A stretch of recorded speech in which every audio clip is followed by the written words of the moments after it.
허경영 그는 한문에 나타나는 삼위일체의 화신. 허성정 대륙백제 만주신라의 저자. 소를 나타내는 우라는 글자는 상형문자나 회의문자다. 소우라는 글자는 사람이 십자가에 걸려있는 모습이다. 그 사람은 십자가에서 돌아간 예수다. 예수는 재림하였고 그 이름은 허경영이다. 허시라는 성의 허는 성부 성자 성령을 나타내는 회의문자다. 말씀은 변은 성령, 사람인 변은 성부, 십자가는 성자 예수다. 허경영의 성시인 허라는 글자에는 글자 속에 이미 삼위일체의 신비가 들어있다. 한문은 한국어인가 중국어인가? 결론적으로 말하면 한문은 한국인들이 만들고 중국인들이 그들의 문자로 발전시킨 글자이다. 이 명제는 신인 허경영의 강의를 토대로 재구성하여 보자. 신인 허경영은 세계 문명의 발상과 그 과정을 모두 알고 있는 유일한 지구인이다. 인류의 시원과 그 발전 과정 그리고 멸망의 단계까지 허경영만큼 그 과정과 결과를 모두 알고 있는 지구인은 없다. 허경영은 인류의 역사를 지으시고 만드시고 보존하는 신인이기 때문이다. 지금부터 허경영의 강의를 토대로 한문과 성경의 관계를 밝혀보도록 하자. 한문은 동양의 문화여 동양의 글자다. 한문의 전신은 갑골문이다. 갑골문의 원형은 우리 민족의 터전인 만주의 홍산문화에서부터 시작되었다. 홍산문화 후 1000년이 지나면 은나라의 갑골문이 나온다. 한문의 서양 역사의 기원인 창세기가 나온다면 믿을 수 있을까? 창세기에는 하느님이 지구와 인간을 창조한 과정이 나온다. 하느님이 흙에다 입으로 코에 바람을 넣고 걸어가게 하였더니 사람이 창조되었다. 여기서 창조할 때의 조자는 흙, 입, 바람, 수레라는 5가지 글자의 조합이다. 창조의 조라는 글자는 틀림없는 한자일 뿐인데 어떻게 창세기와 맞아떨어질 수 있을까? 왜 동양 문화의 정수인 한문에 서양 문화의 시작인 성서의 창세기가 왜 등장하는 것일까? 이것은 우연일까? 필연일까? 한문과 창세기 사이에는 어떤 연관성이 있을까? 다음은 마귀 맞자를 보자. 언덕배기에서 생명나무와 선악과 나무를 귀신이 따먹으라고 유혹하는 장면이 마귀 맞자다. 아담과 하와가 마귀의 유혹을 받아 선악과를 따먹는 이 장면 역시 창세기에 나오는 얘기다. 즉 마귀 맞자는 언덕 생명나무 선악나무 마귀 4글자의 조합이다. 말하는 부수글자 4가지를 합해보니 기가 막히게 마귀 맞자가 되고 있다. 이 정도 되면 한문이 성경의 창세기를 완전히 알고 있다는 것을 이해할 수 있을 것이다. 아닌 게 아니라 한문의 글자들은 온통 성경의 창세기를 설명하는 글들로 꽉 차 있다. 다음은 금알 금자를 보자. 하느님께서 동산 중앙에 있는 생명나무와 선악나무는 따먹지 말라고 하셨다. 역시 창세기에 나오는 얘기다. 여기서 생명나무와 선악나무와 보시자를 합쳐보자. 그랬더니 금알 금자가 되었다. 우아라는 탄성이 저절로 나온다. 다음은 옷을 입지 않은 벌거벗을 모습을 나타내는 나체 나자를 보자. 옷에다가 과일나무 2글자를 합치니 나체 나자가 되었다. 역시 창세기에 나오는 얘기다. 죄로 물든 인간들의 벌거벗은 나체 얘기다. 아담과 하와는 스스로 자기들이 옷을 입지 않은 것을 알아차렸다. 그들이 하느님께서 따먹지 말라고 했던 선악과를 따먹었기 때문이다. 아담과 하와는 선악과를 따먹은 죄로 자신들이 나체로 있다는 것을 그때서야 알아차렸다는 성서의 기록 그대로다. 다음은 사나이 남이라는 글자다. 이 글자는 밭전에다 힘력을 붙인 글자다. 사나이 남자는 밭을 갈며 힘을 쏟아야 한다는 뜻이다. 그런데 이 말은 창세기에 그대로 나온다. 선악과를 따먹은 남자 아담에게 내린 하느님의 벌이 땀 흘리는 노동이다. 하느님은 선악과를 따먹은 벌로 하와에게는 아기를 낳는 고통의 벌을, 아담에게는 평생 밭을 갈아 땀을 흘리며 노동을 해야 하는 벌을 받게 한다. 즉 밭과 노동을 더하게 되면 남자라는 글자가 된다. 창세기의 뜻을 그대로 반영한 글이 남자남이다. 이것뿐이 아니다. 한문에는 노아의 방주에 관한 이야기도 나온다. 노아는 세상의 무사람들로부터 미친 사람이라는 욕을 먹어가며 산 꼭대기에서 120년 동안 배를 만들었다. 폭우가 쏟아지자 노아는 자신의 가족 8명을 방주에 태웠다. 그 기록이 한문에 나와 있다. 작은 배는 주라고 하고 큰 배는 선이라고 한다. 즉 큰 배인 함선선자는 주, 팔, 입이라는 3글자의 조합이다. 세 부수글자를 합쳤더니 함선을 나타내는 선자가 되었다. 함선에 노아의 가족 8명이 탔다는 성서의 기록을 그대로 반영하고 있다. 지금까지 우리는 6개의 한문 글자를 통해 창세기와의 관련성을 확인해 보았다.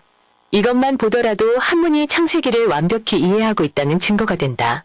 어떻게 이것이 가능한 얘기가 될 수 있을까? 한문과 성서의 창세기는 어떤 시점에 어떤 관련성이 있는 것일까? 지구에는 유사일에 5번의 종족 번식이 있었다.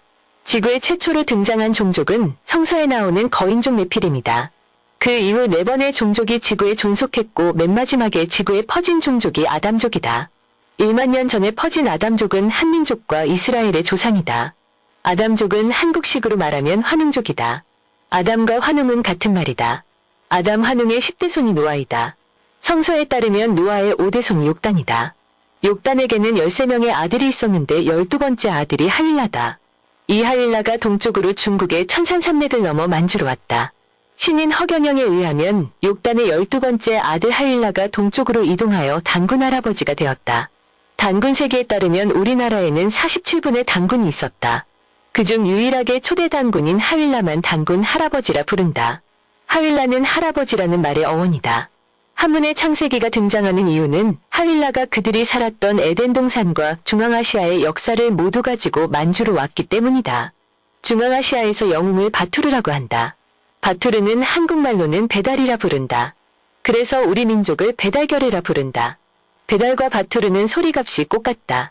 아담 환웅이 에덴 동산에서 쫓겨나 환한나라 중앙아시아에서 바투르 배달결해가 되었고 그들이 만주에 정착하면서 단군 하윌라 할아버지 족속이 된 것이다. 연구에 따르면 우리 민족의 이동 경로와 우리 국호의 변천사는 일치한다. 즉 1만 년 전 아담의 환웅족인 우리 민족은 에덴 동산에서 쫓겨난 후 밝은 나라 한국에서 살았다.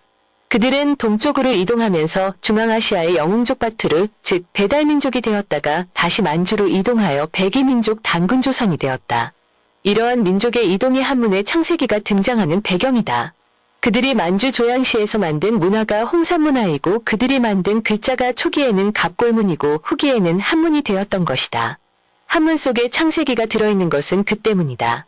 그러므로 한문은 한민족이 만든 글자이지 중국 민족이 만들 글자가 아니다. 한자는 성경의 창세기를 바탕으로 만들어졌다. 한자는 배달민족 바투르의 글자였다. 삼성기에 의하면 역대의 환웅이 신지 혁덕에게 글자를 만들라고 명령하는 장면이 나온다. 한자의 도금 즉 소리값은 한국어에서 온 것이지 중국어에서 온 것이 아니다. 한자의 소리값은 단음으로 모두 한국어이다. 중국어는 글자 하나의 소리가 2개 이상 나는 것이 많다. 예를 들어 방향을 나타내는 북을 발음할 때 한국어로는 북하면 된다. 그런데 중국어로는 빼이라는 두 음절로 발음된다. 이것만 보더라도 한문은 한민족이 만들었지 중국 민족이 만든 것일 수 없는 것이다. 한문이 한민족의 그림은 중국의 황하문명보다 1000년이나 앞서서 일어난 만주의 홍산문화나 갑골문에서도 증명된다. 아담족 환웅은 그들의 고향인 에덴 동산에서 쫓겨나 만주에 정착할 때까지의 역사를 한문에 그대로 남겨놓았다. 삼성기에서 보듯 역대의 환웅은 혁덕에게 문자를 만들라는 명령을 하고 있다. 이 글자가 녹도문, 갑골문, 한문으로 변천하여 오늘에 이르는 것이다. 한문에 들어있는 창세기를 추가로 찾아보자. 착할선이라는 글자를 보자. 이 글자는 양이 입으로 한가롭게 풀을 뜯고 있는 형상의 상형문자다. 즉 양과 풀과 입 세 글자를 합치면 착할선이라는 글자가 된다. 이것은 창세기에 나오는 카인과 아벨의 얘기를 그대로 반영하고 있다. 창세기에서 하느님은 양을 키워 제사를 바치는 선인 아벨의 제사만 받는다. 거만한 카인의 제사는 받지 않는다. 양을 기르는 아벨의 제사가 반영된 글자가 착할선자인 것이다. 이번에는 반대로 카인의 제사가 반영된 글자가 악이라는 글자를 보자. 악이라는 글자를 잘 보라. 악할 악이라는 글자는 뱀 2마리가 좌우에서 마주보고 있고 그 밑에 마음 심자가 붙어있다. 이것은 악이라는 글자의 뜻에 정확히 부합한다. 이 악이라는 글자 역시 창세기를 그대로 반영한 것이다. 하느님의 미움을 산 카인이 자기 동생 아벨을 죽이려는 뱀 같은 마음을 그대로 표현된 것이 악인악이라는 글자다. 즉 뱀 2마리가 2개의 혀를 날름거리며 또아리를 튼 형상이 악인악자인 것이다. 보다시피 선과 악이라는 글자는 창세기의 카인과 아벨의 얘기를 그대로 반영하고 있다. 즉 양을 키워 하느님께 제사를 드리는 선한 아벨과 동생에 대한 시기심으로 뱀과 같이 악한 마음을 가진 카인의 얘기를 선악이라는 한문으로 잘 표현하고 있는 것이다. 한문은 창세기를 정확하게 이해하고 있는 자들이 만든 글자다. 선악이라는 상형문자는 창세기를 모르는 사람들이 우연히 만든 글자가 아니다. 이것을 보더라도 한문은 아담족이며 환웅족인 한국인이 만든 글자이지 다른 민족이 만든 글자가 아님을 알 수 있다. 한문에는 구약성서의 창세기만 있는 것이 아니다. 신약성서의 예수와 관련된 글들도 나온다. 먼저 소를 나타내는 우라는 글자를 보자. 소자를 보면 여기에는 예수의 십자가가 나온다. 소자는 사람이 십자가에 걸려있는 모습의 상형문자다. 즉 소자는 예수가 십자가에 못 박힌 모습이다. 소는 희생의 제물이다. 소는 구약성서에서 대표적인 희생제물이다. 구약성서에는 소를 비롯한 동물들이 인간의 죄를 대신해서 희생의 제물로 바쳐졌다. 이것을 대속신앙이라고 한다. 구약시대에는 강력한 대속신앙이 있었다. 그래서 동물의 희생을 통해서 인간의 죄를 사하였다. 그리하여 죄도 없는 수많은 동물들이 인간의 죄를 대신하여 희생의 제물로 바쳐졌다. 신약성서의 예수는 동물들로 바쳐지는 희생제물을 예수 자신이 희생제물로 대신하였다. 희생할 때의 희생에는 소가 들어있다. 교회에서 목회를 하는 목사의 목자에도 소가 들어있다. 시골 농부가 자식을 위해 마련하는 대학 학자금을 우골탑이라고 하는데 여기에도 소가 들어있다. 절간에서 돌을 닦는 그림인 신우도에도 소가 들어있다. 소는 강력한 생명력을 가지고 있다. 사람들은 소뼈따기까지 고아 먹는다. 소는 희생제물의 대명사다. 예수 역시 희생의 제사를 십자가에 바쳤다. 그래서 소자에는 십자가에 달려있는 예수의 상징이 들어있다. 인류의 메시아여 삼위일체의 화신인 허경영은 소띠생이다. 어린 시절 허경영은 소와 함께 생활하였고 함께했던 소의 이름까지 밀림이라 지어주었다. 소자에는 십자가에 달린 예수의 모습이 박혀있고 그 예수가 재림한 모습이 허경영인 것이다. 허경영은 성부와 성자와 성령의 이름으로 지구에 오신 삼위일체의 화신이다. 허경영이 삼위일체의 화신임은 그의 성씨인 허라는 글자에 나와있다. 허경영의 성씨 허에는 글자 안에는 성부, 성자, 성령이라는 삼위일체의 신비가 들어있다. 허라는 글자 안에는 인류를 구원할 메시아가 누구인지 알 수 있는 비밀의 코드가 숨어있다. 허라는 글자 안에는 1. 성령을 상징하는 말씀과 2. 성부를 상징하는 사람과 3. 성자를 상징하는 십자가 세 가지 부수가 들어있다. 즉 말씀과 사람과 십자가 세 가지를 합쳐보니 기가 막히게 허라는 글자가 조합된다. 너무나 놀랍게도 허경영의 성씨 허라는 한자 글자 안에는 성부, 성자, 성령이라는 뜻이 들어있다는 것이다. 다시 말해 허경영의 성씨 허라는 글자에는 삼위일체의 신비가 모두 들어있다. 참으로 놀라운 예언의 뜻을 가지고 있는 성씨가 허씨인 것이다. 또 허씨의 허라는 글자는 모든 제도나 사물을 작용하게 하는 원리가 들어있다. 즉 허라는 글자가 들어가지 않으면 모든 제도나 사물은 아무 기능을 할 수 없다.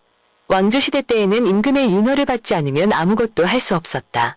우리가 무슨 권리를 행사할 때 허가를 받지 않으면 아무 재산권도 행사할 수가 없다. 허가를 받지 않으면 낡은 건물을 증개축할 수도 없고 사업을 할 수도 없고 물건을 샀거나 팔 수도 없다. 허가를 받지 않으면 언론, 집회, 결사, 사상의 자유도 행사할 수 없다. 또한 사업적으로나 윤리적으로는 허락을 받아야 한다. 남의 물건을 사용하려면 허락을 받아야 한다. 결혼을 하려면 부모의 허락을 받아야 하는 경우가 많다. 이런 측면에서 메시아의 성씨는 허씨로 올 수밖에 없다. 인류는 신에게 많은 빚을 지고 있다. 인류는 신에게 공기 사용료를 주지 않고 있다. 물 사용료도 주지 않고 있다.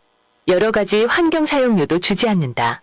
신이 인류에게 공기와 물을 통제하면 인류는 한 달도 버티지 못하고 멸망한다. 인간은 신에게 윤허받을 것, 허가받을 것, 허락을 받을 것 천지다. 이렇게 해서 허경영의 성씨 허씨에는 성부, 성자, 성령에 모두 들어있다는 것을 확인하였다. 위에 증명에서 보듯이 삼위일체의 화신이 허씨로 오는 것은 경강부회가 아니다. 높이의 가로 아래 아니다. 억지가 아니다. 객관적 사실이다. 허경영의 허씨가 하늘로부터 사명을 받은 성씨임은 격암유록에도 나온다. 격암유록에는 천억관례라 기록되어 있다. 이 뜻은 하늘에서 내려오는 허씨 권력이라는 뜻이다. 하늘에서 허씨 성을 통해 인류의 메시아를 보낼 것이라는 예언이 되어 있는 것이다. 격암유록의 다른 기록에는 공전멸병이란 말도 나온다. 공전멸병의 뜻풀이를 하면 김씨와 관련된 허씨 중에서 메시아가 온다는 말이다. 김씨와 관련된 허씨란 금관가야국의 김수로왕과 부인 허왕옥과 관련된 성씨다. 즉 허씨에서 메시아가 출현한다는 말이다. 허경영의 허씨가 인류의 메시아가 오는 성씨임은 성서에도 나온다. 구약성서에는 인류의 메시아가 여자의 후손으로 온다고 되어 있다. 구약성서 창세기 3장 15절에 자세히 나온다. 내 후손을 여자의 후손과 원수가 되리라. 너는 여자의 후손에게 머리를 밟히리라. 보다시피 인류의 메시아가 여자의 후손에게서 나온다는 기록이 창세기에는 2번이나 언급되어 나온다. 그렇다면 허경영과 여자의 후손은 어떤 관계가 있는가? 허경영은 김해의 금관가야국을 창시한 김수로왕의 왕비 허왕옥의 후손이다. 허왕옥은 여자의 몸으로 하나의 가게를 개척한 위대한 여걸이다. 그러므로 허씨성을 가진 허경영은 여자의 후손이다. 물론 성서에서 인류의 메시아가 여자의 후손으로 온다는 말은 예수를 지칭하는 말이다. 그러나 앞에서도 말했지만 재림한 예수는 허경영이다. 그러므로 허경영은 재림한 예수라서 여자의 후손이고 그의 조상이 허왕옥이라는 여자여서 여자의 후손인 것이다. 또한 허경영은 아버지의 도움 없이 성령으로 잉태되었기에 여자의 후손이다. 이와 같이 허경영이 여자의 후손임은 세 가지 증거를 댈 수 있는 것이다. 허경영이 재림한 예수라는 증거는 허경영의 몸에 찍혀있는 예수의 낙인을 통해서도 증명된다. 허경영의 손과 발에는 예수가 십자가에 못 박힌 자국이 선명히 박혀있다. 그 선명한 못자국에서 33세 때까지 피가 흘러나왔다. 이것은 허경영이 재림예수라는 강력한 증거다. 이상에서 보는 바와 같이 한자 문화에서 수월하게 구약성서의 창세기와 신약성서의 예수를 찾을 수 있다. 또 인류의 메시아 허경영을 찾을 수 있다. 한자 문화는 성서를 완전히 이해하고 있는 집단들에 의해 만들어진 문자임이 틀림없다. 우리는 지금까지 허경영의 해설을 통해 한문 속에 숨어있는 창세기의 비밀을 풀어보았다. 그리고 허시라는 성씨가 메시아의 성씨일 수밖에 없는 이유도 살펴보았다. 허경영은 1950년 북풍한설이 몰아치는 서울 중랑교 다리 아래에서 태어난 인류의 심판자다. 그의 논법과 강의는 인류를 구원할 모든 정책적 대안을 가지고 있다. 또한 그의 영적 능력은 지금까지 지구를 다녀간 모든 성자들의 능력을 다 합쳐도 따라갈 수 없는 경지에 있다. 그는 성부와 성자와 성령, 삼위일체의 신비를 완벽하게 갖추고 있는 유일한 메시아이다. 이제부터 그에 대한 평가는 새로워져야 한다. 그가 백공하늘로부터 가져온 불로유는 단순한 기적의 물질이 아니다. 불로유는 허경영이 하늘로부터 내려온 살아있는 신이라는 증거를 나타내는 물질이다. 인류는 이 불로유를 통해 허경영의 신성을 발견할 일이다. 2023년 12월 29일 북향 99배 하옵고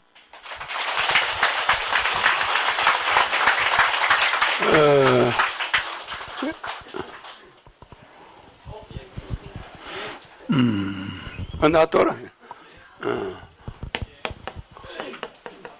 공전멸병이라고 그러죠? 공전 멸병. 여기에 이렇게 돼 있죠? 이거는 허시, 김씨 속의 허시라는 뜻이야. 김씨 속에. 그러니까 세금자죠, 이게? 돈전자가 세금자가 붙어 있죠? 이 돈전자에서 앞에 세금자를 비우래요. 병사. 이 세금자에서 이 병사를 비우라 이 말이야. 병사를 비우라 그랬잖아. 그러니까 앞에는 이 김씨를 비우라는 거야. 뒤에는 병사를 비우래. 그럼 김씨를 비우니까 뭐가 나와요? 김의 허시가 나와. 비우라 이거야. 여기는 비우라 빼라 이거야. 김씨의 김의 허시가 아닌 사람은 김씨에서 뭐 뺄 게 있나? 광산김씨나 다른 경주김씨는 빼면 김씨가 없어져 버려. 그런데 김의 김씨는 빼면은 김의 허시가 붙어 있어. 그냥 허자가 나오는 거야. 이게 수학 공식이야. 허자가 내려오죠. 맞죠? 요걸 알아야 돼. 여기는 뭐예요? 요 뒤에 이게 병사야, 병사. 이게 쇠를 창을 든 창과자거든. 창을 든 병사가 붙어 있으면 그게 돈이야. 돈은 칼을 들고 있는 힘이 있는 물질이다 이거지. 그래서 병사를 빼버리니까 병사를 없애버려. 멸병하면 뭐예요? 멸병하면 김씨가 남잖아. 그러면 김씨를 비워버리면 허자가 남아. 맞죠? 이거를 빼면 여기서 병사를 빼버리면 김씨만 남아. 그러면 이렇게 김이 되잖아. 이 김에서 이 병사를 뺀다. 창을 들고 있는 두 병사를 빼라는 거야. 쥐어버리니까 김씨만 남죠? 그러면 이 김씨에서 또 김씨를 비워버리래. 또 빼래요. 비워버리니까 김의 허시가 남는 거야.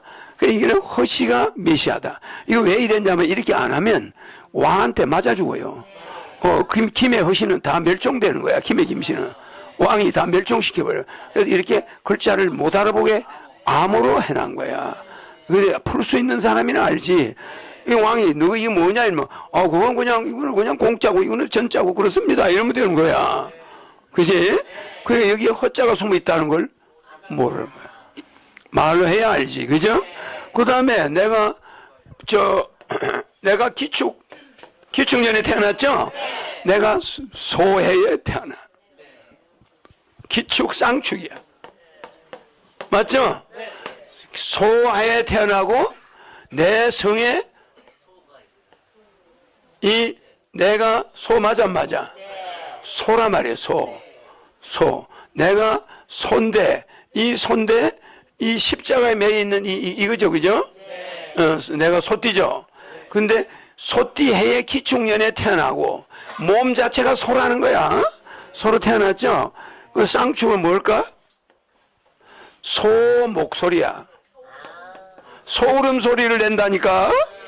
기축 쌍축 소띠에 소 목소리를 내는 거야. 이러면 내 목소리가 이러면 소름 소리야. 사람들이 들으면 진짜 내가 소를 부를 때 산에서 요 소를 내면 우리 소가 나를 봐요. 그럼 내가 데리고 내려오는 거야. 근데 다른 애는 아무리 음매해도 안 내려와. 그지? 내가 뭐 이러면 크게 하면 소가 깜짝 놀라면 내려와. 그러면 나는 소 목소리를 가지고 있어. 내가 노래 부를 때 보면 추풍령 같은 거 부를 때 보면 내가 소 목소리가 나와요. 그러니까 사람들이 이상하게 가슴이 이상해져. 그 일반 가수 목소리하고 틀려요. 그러니까 이 소 목소리가 있고 소 기축띠야. 소띠가 소 목소리를 낸다. 맞아 안 맞아? 그래서 쌍축이야. 축이 두 마리죠? 기축 쌍축이야. 알았죠? 그래서 이 격암유록이 허시라는 게 이렇게 나와 있어. 그래서 우리가 허락을 받거나 뭐 모든 우리 사업은 허를 안 받으면 헛거야. 허가. 그죠? 허락. 그죠?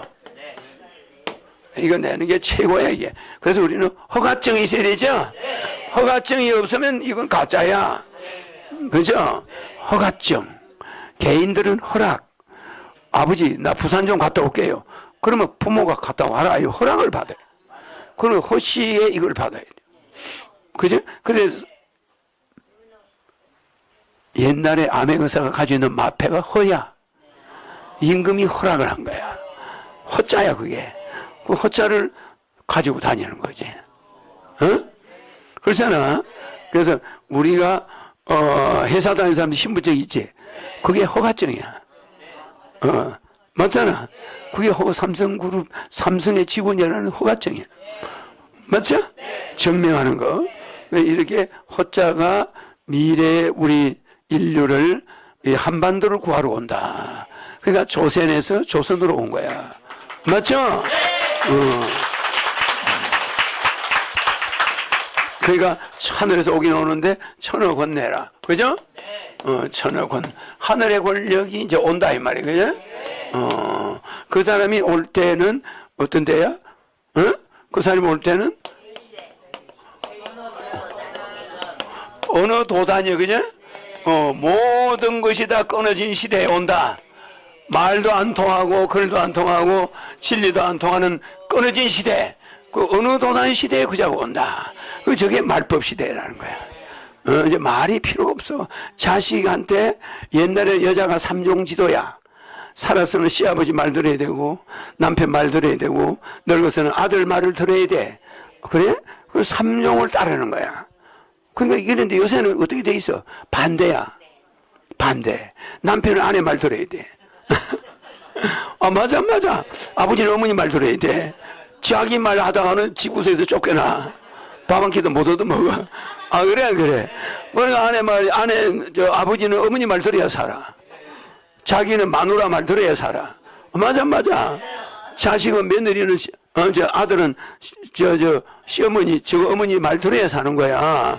그러니까 이게 삼종지도가 반대로 삼부지도가 돼버렸어. 이제는 여자가 세계 다 권세를 쥐고 있는 그런 시대 됐잖아.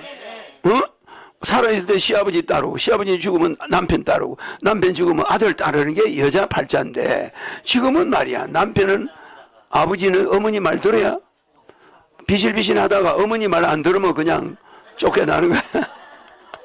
듣는 게 아니라 남편이 마누라 말을 들어야 돼. 아버지가 어머니 말을 들어야 돼. 또 자기 자신은 어때? 마누라 말 들어야 되지? 그러니까 삼종지도가 뒤집어졌어 안 뒤집어졌어? 그거를 우리는 말법 시대라 그래. 재밌죠?